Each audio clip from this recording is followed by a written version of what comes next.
Today we're talking to Laura Echávez. She's a master's student at Humboldt State University studying barn owl plumage variations. Many individuals pursuing careers in wildlife biology, conservation science, ecology, and related fields complete master's programs.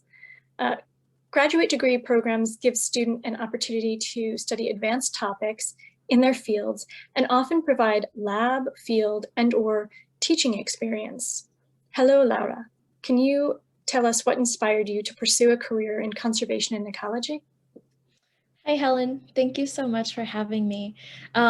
So what inspired me is, or what got me involved in this field, I grew up in Venezuela, in the capital city, and there were a lot of natural spaces to explore outside of the city. But my family was not very outdoorsy, and so we never did really explore that much. From a very young age, though, I was very interested in wildlife and conservation, and I was just not aware of all the different career paths that I could take that would combine both of those interests, except for veterinary medicine, which is a very common theme along ecologists and wildlife biologists and a lot of people involved in conservation.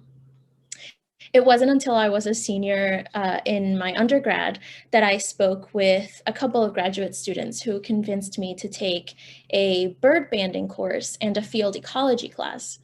And that's when I realized that there was such a thing as a biologist or an ecologist career. And I had known for a while that veterinary medicine was not the right path for me. And those classes really turned my life around, and I felt encouraged to pursue that new direction. My first job after I graduated from college was working as a bander and hawkwatcher at the Golden Gate Raptor Observatory. And I absolutely fell in love with birds of prey through that job. That was one of the key moments in my early career that led me to various internships and volunteering opportunities.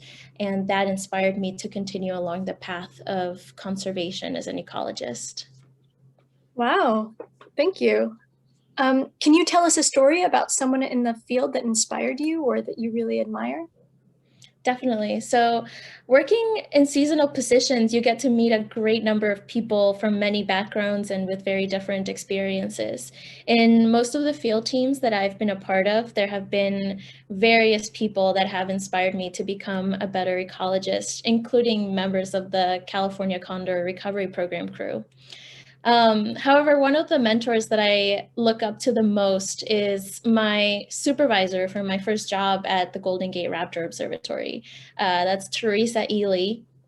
She is a huge advocate for women in STEM, and it can be very difficult to work in the field of raptor ecology and conservation, especially because it is a male-dominated field. And that is slowly shifting, and professionals like Teresa have paved the way for more women to enter the field. To this day, she's still my mentor, and she continues to instill the confidence in me to become a better ecologist and conservationist. It's wonderful to have mentors like that in your life. I've had a couple in mine. So what was the most challenging part of getting where you are now, and how did you overcome it? There have been many challenges, and I think some of the main ones include it being really exhausting work.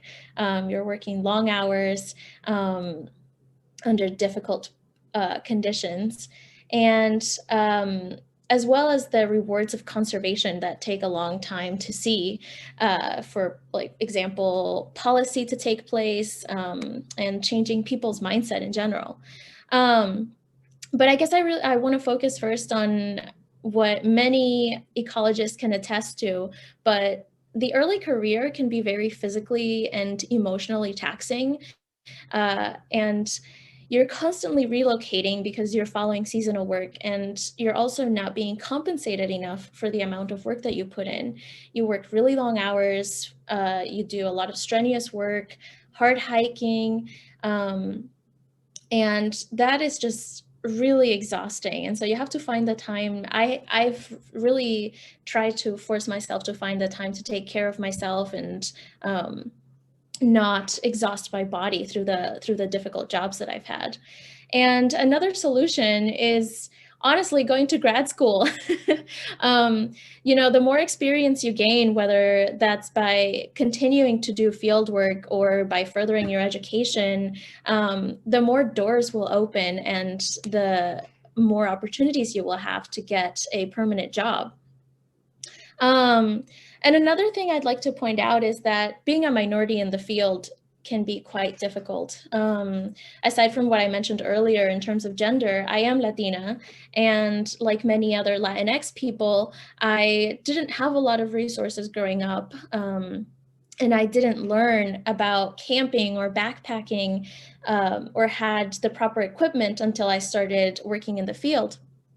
Most of my peers had those experiences with either family or friends.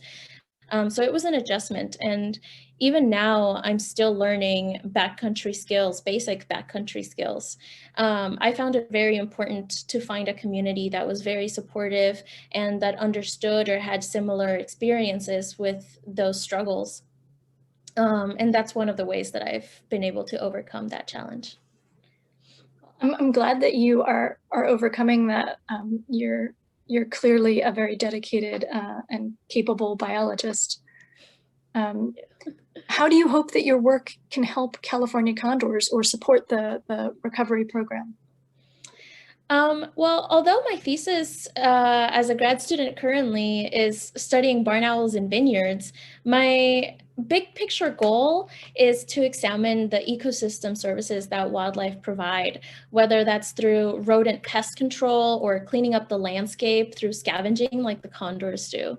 To me, the role that species play, especially birds of prey and other predators, affect us on a daily basis, and it often goes without notice. Something that I try to do is outreach, advocating for ethical hunting practices and responsible recreation in outdoor spaces, making science accessible to the community. Those are actions that I hope help conserve the California condor as well as many other species. Wonderful. And a little side note, what is your greatest non-work related skill or accomplishment? A non-work related skill for me is art. I enjoy drawing and painting a lot. One of the ways that I use this skill is through nature journaling. Every time I go out on a hike or just sit outdoors, I sketch what I see, and I also take detailed notes of my observations. I find this very useful even while doing fieldwork as well, because those detailed observations have made me a better observer as an ecologist while I'm conducting fieldwork. Excellent. That sounds really kind of soothing and useful at the same time. Yes, it Um, is. Thank you so much for joining us and participating in this interview. And it has been a pleasure getting to talk with you. Thank you so much, Helen. This was great. Yeah.